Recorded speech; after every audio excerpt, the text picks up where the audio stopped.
Well, good morning, everybody. Such a pleasure to be here. I'm Mary Hammis. I'm the Reforestation Strategy Manager with the Nature Conservancy of Minnesota, North Dakota, and South Dakota. I am joined by Kira Pollack, and I'll let her introduce herself when she starts her slides in a couple minutes here. But pleased to join you from Minneapolis today. But I'll be speaking about a statewide initiative, and then Kira will jump in to talk about the key role that she and Extension are playing. So let's jump into it. The project that I'll be talking about is really more of a vision and an inspiration and a movement. This is a work that we call Minnesota Million, and I'll tell you a little bit more about the background of that and then about where seed collection and seed collection training fit into it. So I probably don't have to tell a room full of foresters about the impacts of climate change. But I think it's particularly salient to bring up this last point about the 5-degree increase in winter lows, especially as we sit here today in February and think about the majority of our forested land up in northeastern Minnesota. So we're facing some pretty extreme impacts here in our state. We're one of the hardest hit by climate change, and you can see it most in those winter lows. Um, but we know that climate change is going to bring a whole host of other challenges to our state, and the Nature Conservancy and cohort of partners and other organizations are looking at how we can explore carbon sequestration as a natural climate solution to mitigate these impacts. So we know that forests can provide large-scale climate mitigation, and in particular, that reforestation and natural forest management are some of the bigger heavy hitters when it comes to sequestering carbon and reducing emissions by holding it right on the landscape, using nature as a tool. And zooming into Minnesota, we know that, there's lots of incredible practices we can put on our landscape: cover cropping, improved forest management, and that reforestation is a really heavy hitter again for sequestering carbon on the landscape, in particular in our state. And so this really pointed us and our partners towards investigating, okay, like, what's the possibility for this practice? How much reforestation could we get done here in Minnesota, and what would that mean?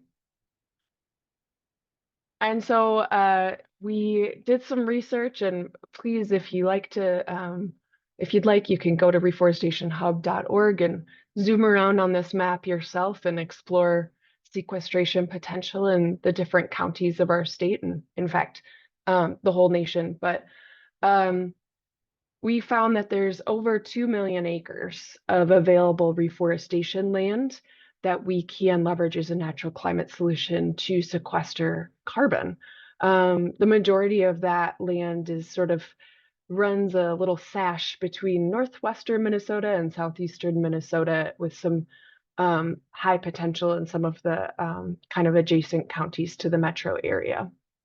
So this was really incredible news. We were excited at this potential and saw that this land really could get us a really long ways towards sequestering carbon. So if we were to do just half, reforest just half of this 2 million acres, we would be achieving the emissions reduction equivalent of taking 650,000 cars off the road annually. And we know furthermore that, reforestation and planting trees has so many other benefits, and it's relatively inexpensive, scalable, easy to deploy, and that we've got this potential to do it. So just to kind of clarify further, there's the reforestation kind of definition for this map is where forest cover is theoretically possible, and ensuring that that's not on land that is high quality prairie or critical for food production. So that potential, zooming in a little bit more, um, those potential lands for reforestation lie primarily on private land. Over 90% of the of this reforestation opportunity lies on private land. And so that presents its own unique set of challenges we'll discuss a little bit later. But some of the bigger land cover categories are pasture. Um, so there's 1.2 million acres of pasture and then almost 400,000 acres of urban open space. So these two different land cover types present some unique challenges and opportunities for getting trees out onto the landscape. So just highlighting the opportunities for amplifying urban forestry, getting trees out into the urban landscape, mitigating the urban heat island and all that other good stuff. And then agroforestry. So demonstrated here is silvopasture practice.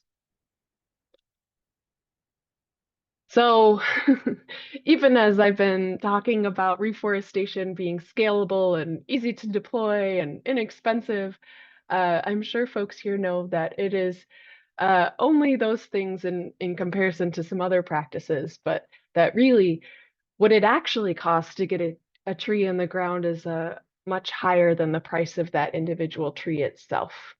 So as we looked at the opportunity to reforest 1 million acres of our state, we saw the need to amplify, not amplify, but rather address gaps and barriers within the reforestation supply chain. So we think about that as like, what does it actually take to put a tree in the ground? So first, we need high quality seed. We need seed that is really high viability, and also we need a heck of a lot more collectors. Some of the key species that we see as important for reforestation have like a 30% germination rate. So that means we need 3 times the seed to grow the seedlings out that we need for a given planting project. Um, and additionally, there's other gaps just in the seed component of the supply chain, processing seed, storage of seed, and ensuring seed gets from collectors' hands to a willing and skillful grower is a really key piece. Today, we'll be focusing particularly on collectors and how we can inspire more people to collect seed. But the other pieces of this supply chain are also really important. So ensuring that growers have the market signals that they need to increase seedling supply. We know that if we want to reforest 1 million acres, we're going to need about 8 times the amount of seedlings to be produced that we have growing right now in our state. Um, and so that's another really key piece. And then the staff and skill in planting the agreements with those private landowners, and of course, incentives to make sure that they want to participate in programs to get trees on their landscape.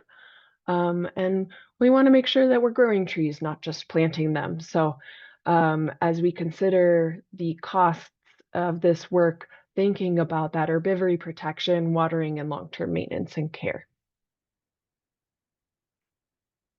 So to that end, we were really excited to be awarded a grant from the USDA Partnership for Climate Smart Commodities program to start a climate smart seedling production network. This funding will be, well, it is because it's already started. We're about a little more than a year into it. But we're working kind of to elevate the first 2 pieces of the supply chain. So with a particular aim towards increasing seed collectors, folks who know how to collect seed, training them, and then supporting farmers to grow more tree seedlings with some startup funding and technical assistance. those same farmers will be planting trees on their operations in order to become a part of this program. And then we're partnering up to do some research on survival, uh, provenance, and growth rates of different seed sources. So this work is called Climate Smart for a number of reasons. First of all, that's the name of the program, the Partnership for Climate Smart Commodities. But the seedlings that we produce will be climate smart, mostly because of our seed collection practice. So we will be maximizing the genetic diversity of the seeds we collect by ensuring we collect from 10 or more individual trees. And we feel that that increase in genetic diversity is really critical for giving the planted forests that result greater resilience towards disturbance and change. And then we're also working to collect seed from about 240 kilometers southwest of where we plant the resulting seedlings. And we think that's a really key way to start to build resilience in forests, given that we've seen climate change that much already. But again, none of this would be even possible without lots more seed collectors who have these skills. And we see one of the biggest barriers is that there aren't enough people collecting out there. So we were really excited and lucky to partner with University of Minnesota Extension to develop a seed collection training program. And I will probably just pass it right on over to Kira to explain what that is all about. Kira, you ready? I am. All right. All right. Thank you, Mary, so much for giving us that great context. So as has been mentioned before, I'm Kira Pollack. I'm an extension forester at the University of Minnesota. I'm going to talk about seed collection and our greater mission, which I'm calling ACORNs, the Active Collection, Organization, and Redistribution of Nuts and Seeds.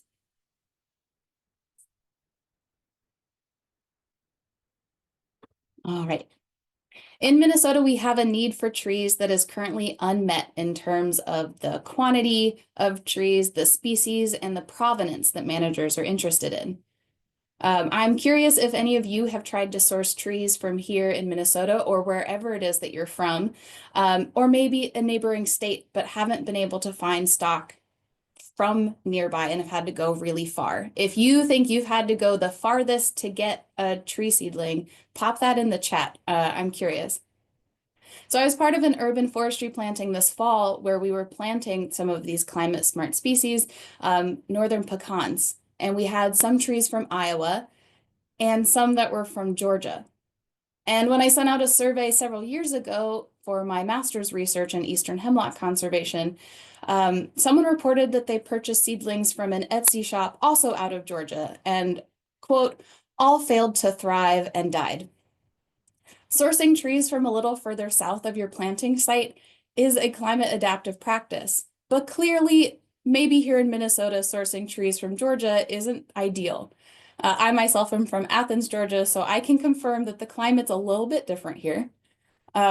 So as Mary was mentioning, we want to move species further north because I think we can agree the Anthropocene is chugging Red Bulls, and while trees are trying to keep pace, they could just use some assistance from us. All right. Moving species from further away is riskier in terms of lower survival and those introduced pests and pathogens, excuse me. So that's assisted migration. And it's broken into these subcategories, and they're all active management practices that move trees from where they are to where they could go. Extension and other organizations use modeling techniques to make hypotheses of future climates and projected species ranges. So mostly what the Climate Smart Seedling Production Network, or CSPN, is focusing on are these first two. Assisted population migration is bolstering the quantities and genetic diversity of species within its historic range, like planting bur oak seedlings from southern Minnesota or northern Iowa in central Minnesota. So it's still within the current range, but we're boosting that diversity. Whereas assisted range expansion is fast tracking where a tree might have walked to on its own given enough time. That would be similar to my master's research of eastern hemlock, planting it around Grand Rapids when its range edge is currently closer to Duluth. Assisted species migration is the most intensive practice and involves superseding the natural boundaries a species would face, like a massive river, incongruent climate patterns, or a habitat edge. An example of that would be planting northern pecan or pawpaws, whose ranges currently end in southern Iowa in southern Minnesota.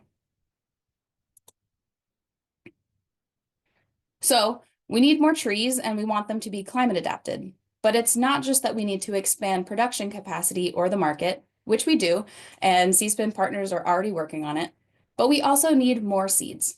As Mary mentioned, it's not a one-to-one ratio of seeds to trees. Many species germination rates are low. And while many seeds do kind of fall from the sky, we also need people power to wrangle them from parent tree to nursery or cooler in the sometimes narrow viability window. There aren't very many professional seed collectors supplying nurseries, local or otherwise, and the group of volunteers that supply the Minnesota DNR is small and shrinking, and those skills aren't getting passed on to the next generation of collectors. My job then is to train new collectors, helping to form a statewide network that can meet the demands of growers and land managers across the state of Minnesota. So here's a look at C-SPAN's current focus. We are prioritizing these 6 species, shifting them from zones 5 through 9 down partway through zone 11 to the Minnesota River and pushing them upward. The Ettinger Lab at the University of Minnesota Duluth will process seed and track the seedling's provenance while farmers trained by the Sustainable Farming Association will grow them. Then the seedlings are ready to find their forever homes, and we will include a link later so that you could be their home. Even though this project is focused on these areas, we intend for the collectors we train to sell to any and all interested buyers. Some may collect species or from places that the Nature Conservancy and C-SPAN don't want, but the DNR or someone else does. It's all good. Our philosophy is that a rising tide of collectors lifts all seeds off the ground. So we need a lot of help to get us to this goal of a resiliently forested Minnesota. We need more seed collectors, yes, but also folks out and about finding trees and collecting a lot of local climate data. Land managers intentionally managing stands or hosting collection events, and more growers and distributors. So I'd like you all to think about where you might fit into this process.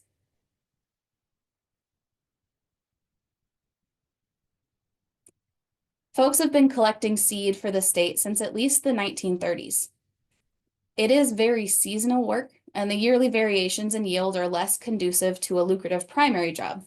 Therefore, the pool of collectors has dwindled as folks have aged out. And as I mentioned, those skills aren't being passed on. So we have a group of folks who are interested in being helpful in helping to reforest the state, but don't know where to start. I was hired under the assumption that seed collecting can be both a satisfying and lucrative side hustle undertaken by people who love the outdoors and want to contribute to healthy climate-adapted ecosystems. The Department of Natural Resources and C-SPAN are paying for seed, and those prices are dependent on the species, demand, difficulty, the size of the seed, etc. And I'm not an economist, but I do know that seed collecting is an excellent opportunity to earn a couple bucks while spending some time in the woods or a park or your property. And maybe you also help reduce a slipping hazard by picking up a couple bushels of those pesky black walnuts along a sidewalk or trail edge. But you do have to know a thing or two about seed in order to collect quality seed and then get paid for it. So you need to know what your target species is.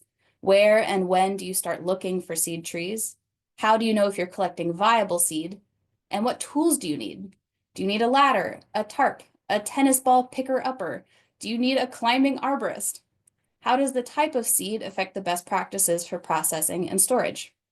So in partnership with TNC and C-SPAN, I'm developing a training course appropriate for folks with various levels of collection experience.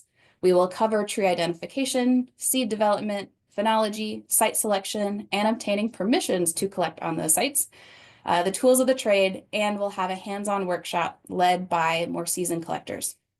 The first cohort will launch in May, and they'll be staggered based on region to make my life easier when I'm planning those in-person workshop collections. Beyond knowledge, there are also other perks of this training.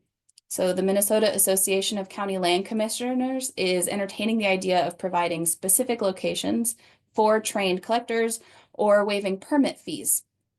And the Nature Conservancy is looking to hire 50 super collectors over the next 3 years, meaning that they will pay for your time and not just the quantity of seed that you've collected. So we hosted 3 in-person workshops in September at Cedar Creek Ecosystem Science Reserve, St. John's University, and the Cloquet Forestry Center. In total, about 100 people attended. Forest Service geneticist Nick Labonte spent the morning teaching about seed development and viability testing, and seed collectors like Liv and Sid led outdoor skill building in the afternoon. And we got a lot of great feedback, including several suggestions to move some of the more information-dense sessions online. I think that makes a lot of sense. When we launch the seed collection training this spring, it will consist of both live and recorded content, so you can go through it at a pace that makes sense for you. Whether you are a working professional, a retiree, a student, or somewhere in between, the content will be short and modular so you can build your own adventure.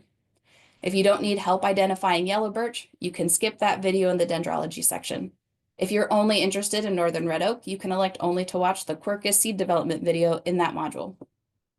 My goal is that this course is practical. When you finish it, you'll have learned some context, touched some seeds, and developed a reasonable plan to follow. I'm also hoping to incorporate a little bit of data collection, which we'll get into next. So part of seed collecting is knowing where and when to find trees with seeds. Scouting encompasses the finding of potential trees. So finding location with the target species and paying attention to the timing of seed development. Phenology and phenophases can vary not only species to species, but in certain regions of the state. Southeastern Minnesota greens up sooner than the Northwest, and seed ripeness varies too. There's some predictability, but other regional differences like quantity of precipitation or drought that year can also make a difference. And we need more data, but we don't need to train any more robots. So this is another place where you can step in. Both passive and active noticing are super great. Whether you drink coffee outside and you see the maples flowering, or you walk in the woods and get brained by an acorn, it's all data, and I'd love it.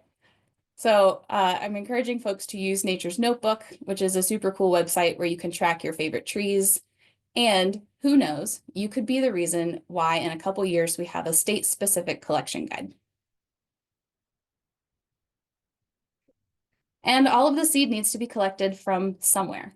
And while there are many places from which folks can collect, it's also important to know as a collector and as a land manager where spots are off limits. So for land managers and owners, you should have a plan. Do you have policies in place already, especially for public lands? And is it easy to find that information? I interviewed 12 county land commissioners, and several said, well, no one's ever asked me, so why would I have a plan? But with this goal to develop groups of collectors across the state, they're on their way to a nature space near you. Developing guidelines and communicating them clearly will help everybody involved. Consider having your information easily searchable on your website or in signage on parkland. And if you're open to collection, excellent. What do you need from potential collectors? Do you need a heads up? Do you need a permit? Do you want collectors to go through a training? Or would you prefer that the professional seed collectors that the Nature Conservancy and CSPN already employ come out rather than volunteers? That's all valid. Just let me know. We're making a list. And as mentioned, some land is unavailable for seed collection due to rules you didn't make and can't change. There may be other ways that you can come into the process, like collecting yourself or hosting volunteers to collect phenological data, hosting seed collection trainings where they can't come back afterwards, or serving as an instructor.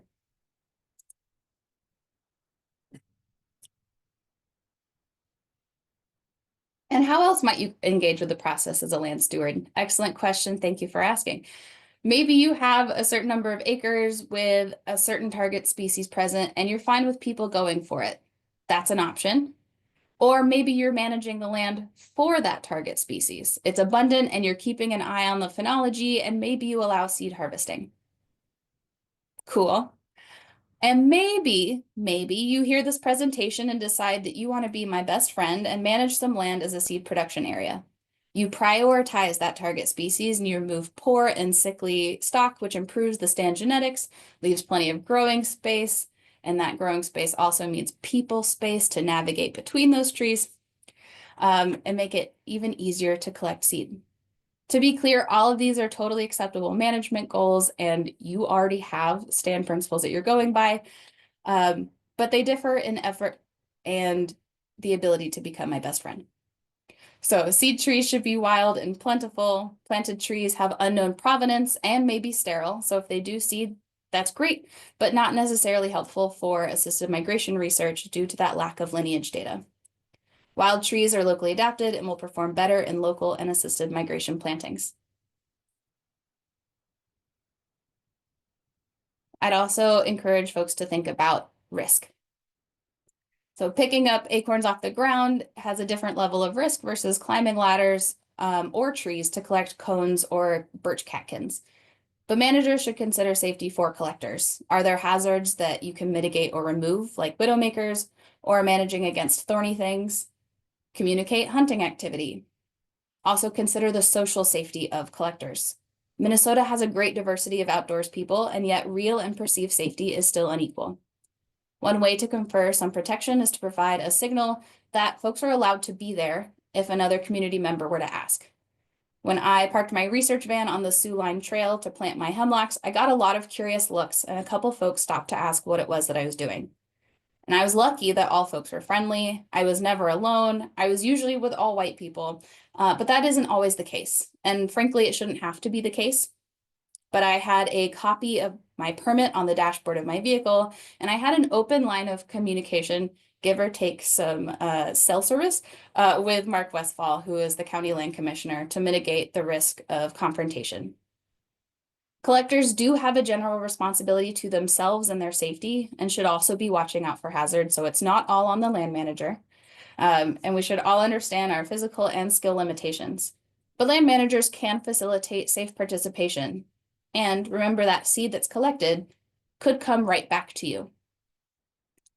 I'd also like you to consider safety from collectors. If you have threatened species that are present on your land, block off that area, revoke permission seasonally, whatever. If it's easily compactable soil, restrict group size, ATV use, etc. And it's okay to selectively grant access rather than give blanket permissions. I know I sound like a broken record and an extrovert, but the entire point is just to communicate. Seed collection is a massive undertaking, but as with all things, many hands make manageable work. Not everyone has to do everything, and I shared a couple of main ways to get involved with the seed collecting: attending a training and collecting for CSPN or the DNR, helping to teach or host collection of trainings and events, to gather data on regional and seasonal trends in seed presence and development, manage your land for seed, develop access permissions, and buy seedlings. Vote with your dollars. Markets matter, for better or for worse. So whether you're a land manager, policy queen, scout, grower, collector, or planter, I encourage you to please find a place to plug in. Thank you. Thanks, Kira. So we wanted to give you all a little taste of what a day in the field as a seed collector is like. So I'll just go ahead and show you this little video of one of our seed scouts, Nat Kim. Fall is the perfect time to collect tree seeds for reforestation. First, we find a spot where seeds are ready to be collected. We're looking for sites where there are at least 10 individual trees that are relatively old and likely generated from the local population. We do this to make sure that we get a genetically diverse and locally adapted collection. We found that here at a park in Frontenac, Minnesota. Next, we collect a sample of a few seeds and do a cut test to look at a cross-section. We're making sure that the seeds aren't empty, underdeveloped, or infested with bugs. Once we decide that the population is suitable for collection, we begin. Today we're picking up seeds that have already fallen to the ground, but we do have tools to collect seeds from the canopy if needed. We don't collect more than 10% of the seed crop to make sure that there's plenty of seed left for natural regeneration and food for wildlife. We bag up the collected seeds in paper bags and put them in coolers to keep them alive until they're planted. Then we give them to farmers who will sow the seeds and grow tree seedlings that will power us toward our ambitious goal of reforesting 1 million acres in Minnesota with our partners. It all begins with seed. Great. Well, hopefully that came through and gave you a little taste of what it's like as a seed collector out in the field, and maybe even inspired you to sign up on our interest form that Kira posted in the chat. If you'd like to learn more about Kira's trainings coming up this year, opportunities for seed collection, how to buy climate smart seedlings, or you just want to ask Kira or I a question, you can go into that interest form, fill it out, and there's all kinds of different ways to be involved. One of the key ways I should mention is offering up your land or land you manage for seed collectors, which is such a key piece to getting a broader genetic diversity amongst our seed lots. Fall is the Oops, perfect time sorry to about collect that. tree seeds for Okay, how do I go to my next slide? There we go. So along with everything that Kira's been doing, we've made some great accomplishments so far in our 5-year Climate Smart Seedling Production Network efforts. In addition to the 100 folks that were trained in 2024, we trained another 100 in 2023. And in all, over the next few years, we plan to train over 350 new collectors who can go on to support programs at the DNR or other seed collection opportunities after the grant is over. These folks will have all the skills that have been conferred by Kira's seed collection training program and experience under their belt, so they'll be ready to contract for private or public collection. We also have collected over 3 million seeds. We've really focused on high demand hardwoods like bur oak, red oak, yellow birch, and black cherry. But we plan to expand as needed based on demand as we are undergoing a market study right now. So I know that seed is a little bit difficult to picture when you're in the millions, but the best way to kind of communicate how much seed we've collected is a little bit difficult. We could tell you the weight, we could tell you the quantity. We think 3 million seeds is dang impressive. And what you can see here is some of those black cherries. And then folks over here looking at basswood seeds, which are notoriously difficult to germinate, but still a really key species with high interest. We're also working with 10 farmers who are constructing hoop houses like the one you see here and growing out seedlings on their properties. This is a really exciting opportunity for farmers to diversify their operation. Maybe they're a veggie farmer and they take on tree seedling production as an additional economic opportunity, or just because they're passionate about climate change.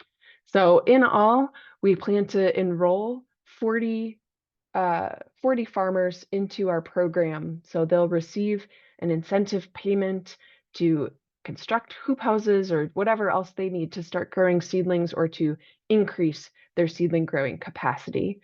They'll also receive a cost share payment to install trees or another climate smart conservation practice on their operation, which makes them eligible for the program from for funding from USDA.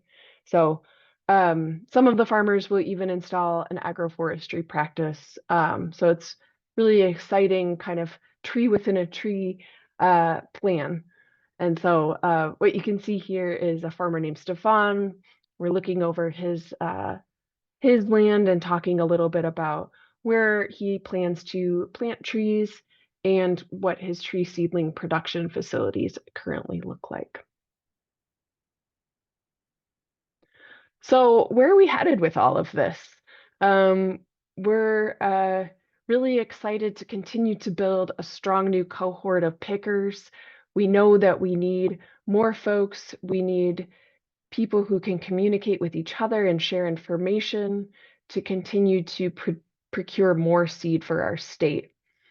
We're working on an app to support those collectors. I wish I had a little screenshot to share with you, but I think we'll have something soon. And look forward to that being a great way for folks to collaborate and find places to collect. We need this strong supply of seed and seedlings to be well connected to those private lands where seedlings can go into the ground and are most appropriate for those different land cover types that we discussed before. So what we've seen so far is that incentive programs and one-on-one assistance are really key. We were so excited to support some growth in the DNR cost share program just this past year and look forward to more opportunities like that to support delivery systems that come through SWCDs, local NRCS offices, and regional DNR foresters. So I just thought I'd maybe end with an open question of how can we support you to get trees in the ground? How can we ensure that these seedlings that we produce over the next few years find their way to happy forever homes? We think that the current barriers are these incentive programs and the lack of seed collectors, but maybe there's something else that you know about. So I wanted to end on that note of curiosity and then also just an invitation to participate by filling out our interest form or purchasing seedlings. So I think Kira's going to drop those opportunities into the chat. As well as some great open positions at the DNR to, excuse me, to work at the Willow River Nursery and help maintain existing seed orchards and work on seed procurement activities. So wanted to make sure those open positions get out to great qualified applicants. So check those out, check out our interest form, and check out the seedlings available. That's it for us. So we've got plenty of time for questions and really appreciate everyone's time listening to our story today. Thanks, Mary. Thanks, Kira. That was great. And we have a couple questions in chat and folks sharing also some of their, I think the furthest I saw was 800 miles distant in answer to your question. I think it was Kira. So, we did have a question, is anyone aware of this opportunity being available up here in Vermont? This sounds awesome and I have the capacity, and maybe even if it's not in Vermont, what sort of kind of cross-state or cross-organizational challenges or strategies have you had to kind of navigate or think about as you're getting this? Because folks mentioned nurseries in East Central Wisconsin, for example. Yeah, I've also ordered from the Iowa DNR. They've got some great seedlings down there, and I think, you know, seed doesn't really know state boundaries, and so regional collaboration is going to be critical. I'll just reach over and grab the printed guide that we're using is actually from Ontario. So not only do we have cross-state collaborations going on, but also cross-country collaborations. The Ontario guide is pretty neat because it covers, I don't know if you can see this, it covers Minnesota along with Ontario. And Kira very briefly mentioned that we hope to create a more Minnesota-specific guide like this in the coming years. I think beyond that, I know that there's kind of more informal conversations between our work and the work of folks in other states. I have a counterpart based in New York. She's also running a reforestation program out there. And so it's, yes, there's a lot of cross-country, cross-state collaboration going on. I think in terms of the person in Vermont, I'd be happy to connect them with my counterpart out there if they're interested. Great. Thanks, Mary. And a question from earlier, Minnesota has specific and defined definitions for marginal ag lands in law. When you were deriving the available acres, did you use the Minnesota statutes to define that? Yeah, the existing data that we have is I'm not a geography wizard, but the way I understand it is it really only goes down to the county scale. It's not finer scale than that.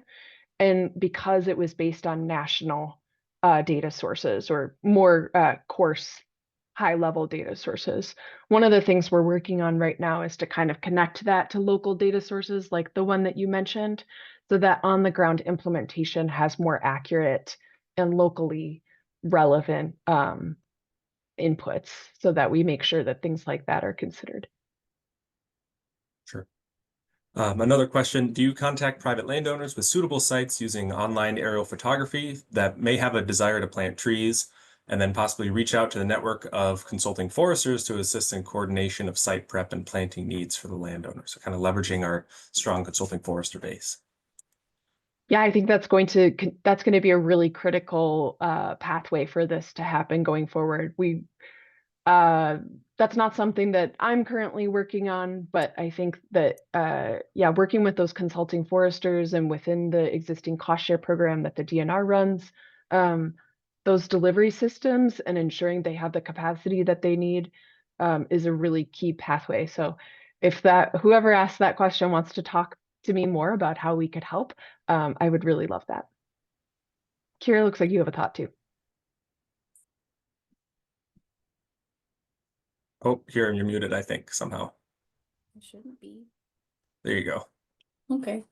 So I've only been in this position since September. So one of my long-term goals is to develop other coursework, or coursework sounds very formal, but another type of series that is focused on land managers and seed production areas. So not in the next year or so, but in the 2 to 5 year area, I'd absolutely love to have you join us and learn more. Thanks, you too. And another question, is there interest for seeds from the UP? So Hardiness Zone 4A. Probably not for our program. The way that we're seeing the climate envelope shift is from southwestern Minnesota toward, or south, generally the trend is southwest to northeast. We've seen some issues when we've collected yellow birch, for instance, in the Chequamegon National Forest in northwestern Wisconsin, just because it's on the south shore of the lake, the precipitation dynamics are different, and I think that seed and its adaptations are just like not quite appropriate always.